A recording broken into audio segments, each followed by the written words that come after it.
मित्रों, एक बार फिर से आपका हार्दिक स्वागत है द डिवाइन पाथ पर, जहां हम श्रीमद् भगवद गीता के दिव्य ज्ञान को सरल और जीवन से जुड़ी भाषा में समझने का प्रयास करते हैं। जीवन में सबसे बड़ी गलती केवल गलत निर्णय लेना नहीं होती, बल्कि कई बार सही समय पर सही कार्य न करना भी उतनी ही बड़ी भूल होती है। कर्म से बचना आसान लग सकता है, लेकिन उसके परिणामों से बचना कभी संभव नहीं होता। आज हम श्रीमद् भगवद गीता के तीसरे अध्याय कर्म योग का सार समझेंगे। यह अध्याय हमें बताता है कि कर्म क्या है, क्यों आवश्यक है और किस भावना से किया गया कर्म हमें बंधन से मुक्त कर सकता है। पिछले अध्याय में हमने जाना था कि हम केवल ये शरीर नहीं हैं, बल्कि एक अमर आत्मा है। श्री कृष्ण ने अर्जुन को समझाया था कि मनुष्य को अपने कर्तव्य का पालन करना चाहिए और कर्म करते समय उसके फल की चिंता नहीं करनी चाहिए।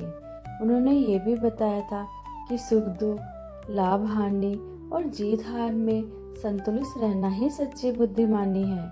लेकिन यही एक प्रश्न जन्म लेता है, यदि आत्मा ही वास्तविक सत्य है और मन की शांति ही सबसे बड़ी उपलब्धि है, तो फिर कर्म करने की आवश्यकता क्यों है? यदि ज्ञान इतना श्रेष्ठ है, तो फिर संसार के कार्यों में क्यों उलझा जाए? यही प्रश्न अब अर्जुन के मन में भी उठ रहा था। उन्हें लग रहा था कि यदि ज्ञान ही सर्वोच्च है, तो फिर उन्हें इस भयानक युद्ध में उतरने के लिए क्यों कहा जा रहा है? यहाँ से तीसरे अध्याय की शुरुआत होती है। अब श्री कृष्ण अर्जुन को ये समझाने वाले थे कि कर्म से भागना समाधान नहीं है। वास्तविक समाधान है सही दृष्टिकोण के साथ कर्म करना। अर्जुन का मन अभी भी पूरी तरह शांत नहीं हुआ था। दूसरे अध्याय में उन्हें आत्मा का ज्ञान मिला था, लेकिन उसके बावजूद कुछ शंकाएं उनके भीतर बनी हुई थी। वे सोच रहे थे कि यदि सिर्फ बुद्धि सबसे श्रेष्ठ अवस्था है, तो फिर कर्म करने का क्या अर्थ है? क्या मनुष्य केवल ज्ञान में स्थित होकर जीवन नहीं जी सकता? उन्होंने अपनी यह उलझन पूरी ईमानदारी से श्री कृष्ण के सामने रखी। यह केवल अर्जुन का प्रश्न नहीं है। आज भी बहुत से लोग यही सोचते हैं कि आध्यात्मिक जीवन और सांसारिक जीवन अलग अलग है। उन्हें लगता है कि या तो व्यक्ति ध्यान और ज्ञान के मार्ग पर चले या फिर दुनिया की जिम्मेदारियां निभाए। लेकिन श्री कृष्ण जानते थे कि वास्तविकता इससे कहीं अधिक गहरी है। ज्ञान और कर्म दो अलग रास्ते नहीं हैं, दोनों एक दूसरे के पूरक हैं। ज्ञान हमें सही दिशा देता है और कर्म हमें उस दिशा में आगे बढ़ाता है। यहाँ हम सभी के लिए एक महत्वपूर्ण सीख छिपी हुई है। जीवन में केवल सोचना पर्याप्त नहीं है, केवल समझ लेना भी पर्याप्त नहीं है। जब तक ज्ञान कर्म में नहीं उतरता, तब तक वह अधूरा रहता है। अर्जुन अब पूरी तरह सुनने के लिए तैयार थे। उनका अहंकार समाप्त हो चुका था। अब वे केवल एक जिज्ञासु शिष्य थे जो अपने गुरु से सत्य जानना चाहता था। तब श्री कृष्ण ने उन्हें एक अत्यंत महत्वपूर्ण सत्य बताया। उन्होंने समझाया कि इस संसार में कोई भी व्यक्ति एक क्षण भी बिना कर्म किए नहीं रह सकता। चाहे हम कुछ करें या ना करें, हमारा मन सोचता रहता है, शरीर कार्य करता रहता है और जीवन निरंतर आगे बढ़ता रहता है। इसका अर्थ ये है कि कर्म केवल हाथ पैरों से किए जाने वाले कार्यों का नाम नहीं है। हमारी सोच, हमारी भावनाएं और हमारे प्रतिक्रिया भी कर्म है। यदि कोई व्यक्ति बाहर से शांत बैठा है, लेकिन भीतर लगातार इच्छाओं और कल्पनाओं में उलझा हुआ है, तो वह भी कर्म ही कर रहा है। यही कारण है कि केवल बाहरी रूप से कर्म छोड़ देना वास्तविक समाधान नहीं है। सच्चा परिवर्तन भीतर से आता है। श्री कृष्ण ने समझाया कि श्रेष्ठ व्यक्ति वह नहीं जो कर्म छोड़ दे, बल्कि वह है जो अपने मन को नियंत्रित रखते हुए अपने कर्तव्य का पालन करे। यहीं से कर्मयोग की शुरुआत होती है। कर्मयोग का अर्थ है जिम्मेदारियों से भागना नहीं, बल्कि उन्हें सही भावना और सही दृष्टिकोण के साथ निभाना। अब अर्जुन को ये समझ आने लगा था कि कर्म से बचना संभव नहीं है, लेकिन उनके मन में एक और प्रश्न था, यदि कर्म करना ही है तो सही कर्म कौन सा है? कौन सा कर्म हमें आगे बढ़ाता है और कौन सा हमें बंधन में डाल देता है? यहीं पर श्री कृष्ण उन्हें कर्तव्य का महत्व समझाते हैं। वे बताते हैं कि मनुष्य को अपने नियत कर्म अवश्य करने चाहिए, क्योंकि कर्म करना कर्म से भागने से कहीं अधिक श्रेष्ठ है। जीवन स्वयं कर्म पर आधारित है। बिना कर्म के न शरीर चल सकता है, न समाज और न ही संसार। अर्जुन धीरे धीरे समझने लगे कि युद्ध से दूर रहकर वे शांति प्राप्त नहीं कर सकते, क्योंकि उनके लिए उस समय धर्म की रक्षा करना ही उनका कर्तव्य था। श्री कृष्ण ने आगे समझाया कि समस्या कर्म में नहीं होती, समस्या उन भावना में होती है जिसके साथ कर्म किया जाता है। यदि कोई कार्य केवल स्वार्थ के लिए किया जाए तो वही कर्म बंधन बन जाता है, लेकिन यदि वही कार्य कर्तव्य, सेवा और किसी उच्च उद्देश्य के लिए किया जाए तो वही कर्म योग बन जाता है। यही कर्म योग का वास्तविक रहस्य है। हम जो भी करें केवल अपने लाभ के लिए नहीं, बल्कि किसी बड़े उद्देश्य को ध्यान में रखकर करें। जब व्यक्ति अपने काम को केवल कमाई या लाभ तक सीमित नहीं रखता, बल्कि उसे समाज, परिवार और मानवता की सेवा से जोड़ देता है, तब उसका कर्म साधना बन जाता है।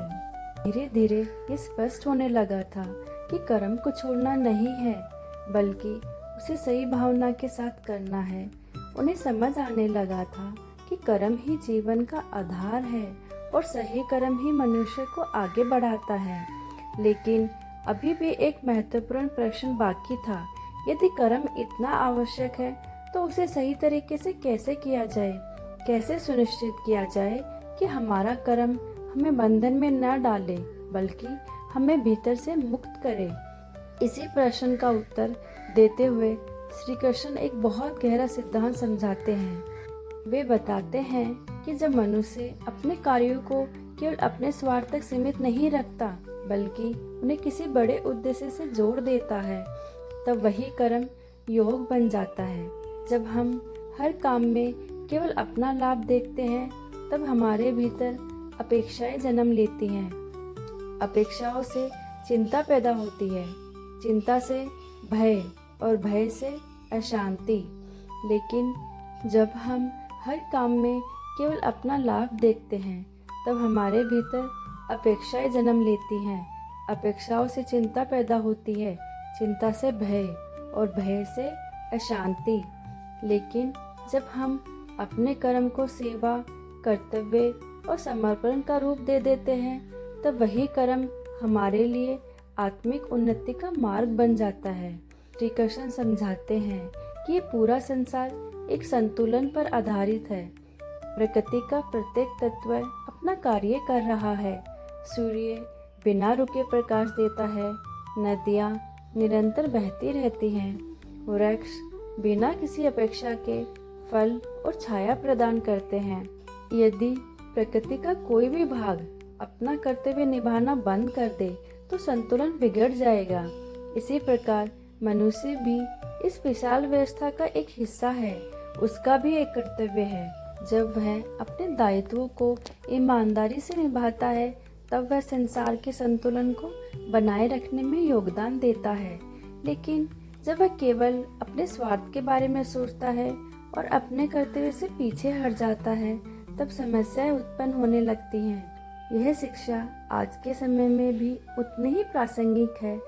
हम अक्सर सोचते हैं कि हमारे छोटे छोटे कार्यों का कोई विशेष प्रभाव नहीं पड़ता, लेकिन वास्तविकता ये है कि हमारा हर निर्णय, हर व्यवहार और हर कर्म किसी न किसी रूप में समाज को प्रभावित करता है। एक जिम्मेदार व्यक्ति अपने परिवार को प्रभावित करता है, एक ईमानदार कर्मचारी अपने कार्यस्थल को प्रभावित करता है, एक अच्छा शिक्षक अपने विद्यार्थियों का भविष्य बदल सकता है और एक जागरूक नागरिक पूरे समाज में सकारात्मक परिवर्तन ला सकता है। इसलिए कर्म केवल व्यक्तिगत विषय नहीं है, ये सामूहिक जिम्मेदारी भी है। अब अर्जुन के मन में एक और विचार उत्पन्न हुआ। उसने सोचा कि यदि कोई व्यक्ति आत्मज्ञान प्राप्त कर ले, यदि वह भीतर से संतुष्ट और शांत हो जाए, तो क्या उसे भी कर्म करते रहना चाहिए? क्या ऐसा व्यक्ति संसार के कार्यों से अलग नहीं हो सकता? श्री कृष्ण ने इस भ्रम को दूर करने के लिए स्वयं का उदाहरण दिया। उन्होंने समझाया कि उन्हें इस संसार में कुछ भी प्राप्त करना शेष नहीं है, उन्हें किसी उपलब्धि की आवश्यकता नहीं है, फिर भी वे निरंतर कर्म करते हैं। क्यों? क्योंकि कर्म केवल व्यक्तिगत लाभ के लिए नहीं होता, कर्म संसार के कल्याण और संतुलन के लिए भी आवश्यक होता है। यदि श्रेष्ठ और ज्ञानी लोग अपने कर्तव्य को छोड़ दें, तो सामान्य लोग भी उनका अनुसरण करने लगेंगे, और यदि समाज के मार्गदर्शक ही निष्क्रिय हो जाएं, तो समाज की दिशा भटक सकती है। ये एक अत्यंत महत्वपूर्ण सिद्धांत है। लोग केवल हमारी बातों से नहीं सीखते, वे हमारे व्यवहार से सीखते हैं। हम जो करते हैं उसका प्रभाव हमारे आसपास के लोगों पर पड़ता है। इसलिए जितना अधिक ज्ञान और समझ किसी व्यक्ति के पास होती है, उतनी ही अधिक उसकी जिम्मेदारी भी बढ़ जाती है। श्री कृष्ण अर्जुन को समझा रहे थे कि कर्म करना केवल उनका व्यक्तिगत निर्णय नहीं है, उनका निर्णय हजारों लोगों के जीवन को प्रभावित करने वाला था। इसलिए उन्हें अपने कर्तव्य से पीछे नहीं हटना चाहिए। यह शिक्षा हम सभी के लिए भी है। हमारे जीवन में चाहे हम किसी भी भूमिका में हो, हमारा आचरण दूसरों के लिए उदाहरण बनता है। घर में बच्चे माता पिता को देखकर सीखते हैं, समाज में लोग अपने आदर्शों को देखकर प्रेरणा लेते हैं। इसीलिए हमें केवल अपने लिए नहीं, बल्कि दूसरों के लिए भी सही मार्ग पर चलना चाहिए। अब तक अर्जुन का ज्ञान और कर्म के बीच का संबंध स्पष्ट हो चुका था। उन्हें समझ आने लगा था कि ज्ञान दिशा देता है और कर्म उस दिशा में चलना सिखाता है। यदि केवल ज्ञान हो और कर्म न हो तो जीवन अधूरा रह जाता है, और यदि कर्म हो लेकिन सही समझ न हो तो वही कर्म बंधन का कारण बन सकता है। लेकिन अभी भी एक अंतिम प्रश्न बाकी था। यदि मनुष्य जानता है कि क्या सही है, फिर भी वह गलत कार्य क्यों कर बैठता है? ऐसा क्या है जो उसे बार बार उसके मार्ग से भटका देता है? अर्जुन ने यही प्रश्न श्री कृष्ण से पूछा। वह प्रश्न केवल उस समय का नहीं था, आज भी हम सभी के जीवन में ये प्रश्न मौजूद है। कई बार हमें पता होता है कि क्या सही है, हमें ये भी पता होता है कि कौन सा निर्णय बेहतर होगा, फिर भी हम वही कर बैठते हैं जिसका परिणाम बाद में दुख देता है। ऐसा क्यों होता है? श्री कृष्ण ने इसका उत्तर अत्यंत स्पष्टता से दिया। उन्होंने बताया कि मनुष्य का सबसे बड़ा शत्रु बाहर नहीं, उसके भीतर होता है, और वह शत्रु है अनियंत्रित इच्छा। जब इच्छा संतुलित रहती है तब वह प्रेरणा बनती है, लेकिन जब इच्छा अत्यधिक बढ़ जाती है तब वह लालच बन जाती है, और जब वह पूरी नहीं होती तब वही क्रोध का रूप ले लेती है। क्रोध मनुष्य की बुद्धि को कमजोर कर देता है, फिर वही सही और गलत का अंतर समझने में कठिनाई महसूस करने लगता है। धीरे धीरे उसका विवेक धुंधला पड़ने लगता है। यही से पतन की शुरुआत होती है। इच्छा, क्रोध, भ्रम और गलत निर्णय का ये चक्र मनुष्य को अशांति की ओर ले जाता है। श्री कृष्ण समझाते हैं कि ज्ञान हमारे भीतर सदैव मौजूद रहता है, लेकिन अनियंत्रित इच्छाएं उस ज्ञान को ढक देती हैं। जैसे बादल सूर्य को ढक देते हैं, वैसे ही इच्छाएं हमारी स्पष्ट सोच को ढक लेती है। सूर्य कहीं जाता नहीं है, वह वहीं रहता है। उसी प्रकार ज्ञान भी हमारे भीतर रहता है, लेकिन इच्छाओं का पर्दा हमें उसे देखने नहीं देता। यही कारण है कि कभी कभी हम सही जानते हुए भी गलत निर्णय ले लेते हैं। फिर श्री कृष्ण समाधान भी बताते हैं। वे कहते हैं कि यदि मनुष्य अपने मन और इंद्रियों को नियंत्रित रखना सीख ले, तो वह इन आंतरिक शत्रुओं पर विजय प्राप्त कर सकता है। ये आसान नहीं है, लेकिन यही वास्तविक साधना है। दूसरों को जीतना बड़ी बात नहीं है, स्वयं पर विजय प्राप्त करना सबसे बड़ी जीत है। जो व्यक्ति अपने मन को समझ लेता है, अपनी इच्छाओं को नियंत्रित करना सीख लेता है और अपने कर्तव्य को सही भावना से निभाता है, वही कर्मयोगी कहलाता है। अब अर्जुन के सामने पूरी तस्वीर स्पष्ट हो चुकी थी। उन्हें समझ आ गया था कि कर्म से भागना समाधान नहीं है, समाधान है सही भावना के साथ कर्म करना। उन्हें ये भी समझ आ गया था कि उनका सबसे बड़ा शत्रु कोई बाहरी व्यक्ति नहीं, बल्कि उनके भीतर की कमजोरी, भय और अनियंत्रित इच्छाएं हैं। यही कर्म योग का सार है। मित्रों, तीसरा अध्याय हमें सिखाता है कि जीवन कर्म से बना है। हम चाहकर भी कर्म से दूर नहीं जा सकते। इसलिए हमें ये सीखना होगा कि कर्म कैसे किया जाए। यदि हम अपने हर कार्य को ईमानदारी, सेवा, समर्पण और कर्तव्य की भावना से करें, तो वही कर्म हमारे लिए आध्यात्मिक उन्नति का साधन बन सकता है। जब हम अपने स्वार्थ से ऊपर उठते हैं, तब हमारा दृष्टिकोण बदलने लगता है। हम काम को बोझ नहीं, अवसर के रूप में देखने लगते हैं। एक ऐसा अवसर जिसके माध्यम से हम स्वयं को बेहतर बना सकते हैं और दुनिया में सकारात्मक योगदान दे सकते हैं। यदि आप इस ज्ञान को अपने जीवन में अपनाना शुरू कर दें, तो धीरे धीरे आपके सोचने का तरीका बदलने लगेगा। तनाव कम होगा, अनावश्यक चिंताएं कम होंगी और आपके कर्मों में अधिक स्पष्टता और संतुलन दिखाई देगा। अगले अध्याय में हम ज्ञान और कर्म के संबंध को और गहराई से समझेंगे। हम जानेंगे कि सही समझ किस प्रकार हमारे कर्मों को और अधिक प्रभावशाली और सार्थक बना सकती है। तब तक इस बात को याद रखिए, जीवन में कर्म करना अनिवार्य है, लेकिन जब कर्म सही भावना, सही उद्देश्य और सही दृष्टिकोण के साथ किया जाता है, तभी वह हमें सफलता के साथ साथ आंतरिक शांति भी प्रदान करता है। जय श्री कृष्ण। राधे राधे।